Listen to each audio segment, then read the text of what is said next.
السلام عليكم ورحمة الله، حبايبي الحلوين عاملين ايه؟ وحشتوني كتير كتير.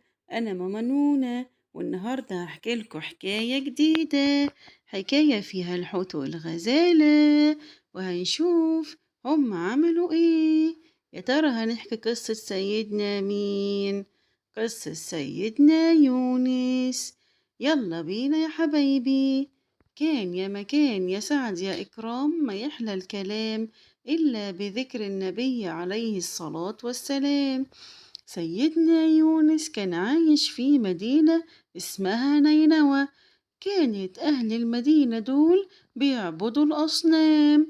ربنا سبحانه وتعالى قال لسيدنا يونس: يا يونس، ادعو قومك لعبادة الله سبحانه وتعالى، وقول لهم يبعدوا عن عبادة الأصنام. سيدنا يونس راح لقومه وقال لهم: يا قوم اعبدوا الله. سيدنا يونس لما قال لهم كده قالوا له: رب مين اللي انت بتقول عليه؟ احنا الآلهة بتاعتنا هي الأصنام، ومش هنعبد حاجة غيرها، عشان احنا كمان لقينا آبائنا وأجدادنا بيعبدوها.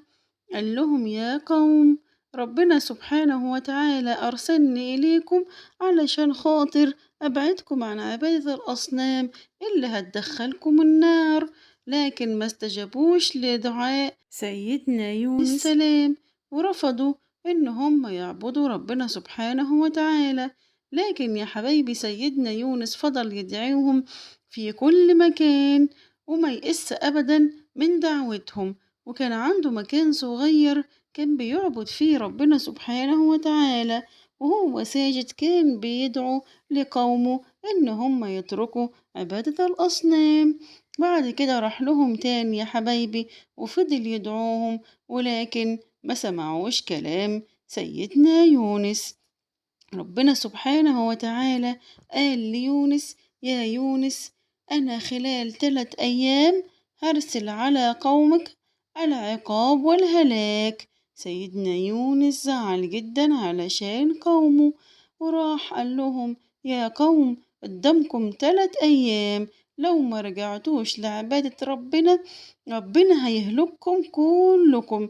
لكن قعدوا يسخروا منه ويضحكوا عليه ويقولوا له: رب مين اللي انت لسه بتقول عليه ده يا يونس؟ سيدنا يونس غضب عليهم وزعل جدا منهم، وقرر ان هو يمشي. سيدنا يونس مشي يا حبايبي وساب قومه وراح علشان يركب السفينة، لكن لقاها مليانة بالناس وبالبضائع الكتير. لكن القائد لما عرف إن ده يونس وإن هو رجل صالح قال له: تعالى يا يونس. وركب سيدنا يونس السفينة. يلا بينا نعرف إيه اللي حصل لقومه. قومه فعلا بعد 3 أيام ربنا أنزل عليهم العذاب والعقاب، والريح اشتدت يا حبايبي، وعرفوا إن خلاص ده العقاب بتاع ربنا اللي يونس قال عليه. قعدوا يقولوا: اخرجوا من بيوتكم، اخرجوا ويلا ندعي ربنا علشان يرفع عننا العذاب والعقاب.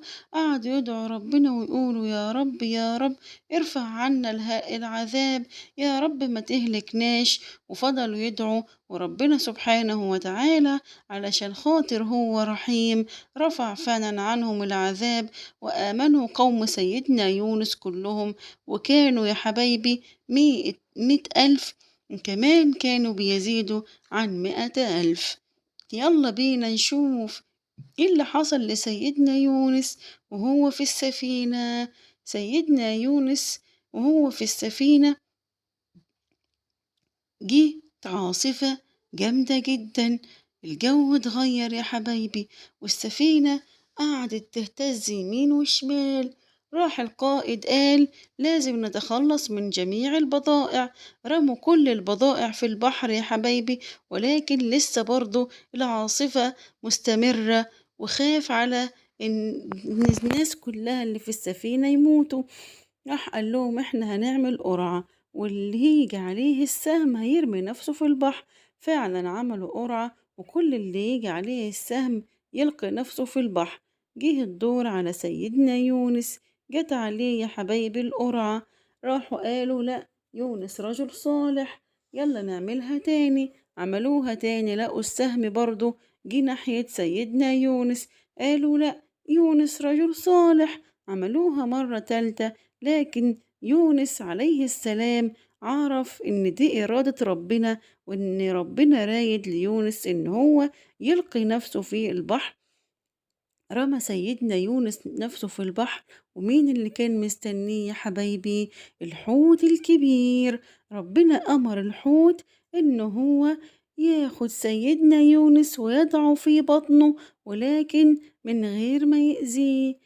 فعلا سيدنا يونس لقى نفسه في بطن الحوت، قعد يحرك ايده، لقى ان ايده بتتحرك، عرف ان هو لسه عايش. سمع أصوات كتيرة قوي من حواليه، وقعد يقول: ياه، دي الأسماك كلها بتسبح ربنا سبحانه وتعالى، وجميع المخلوقات بتسبح ربنا سبحانه وتعالى.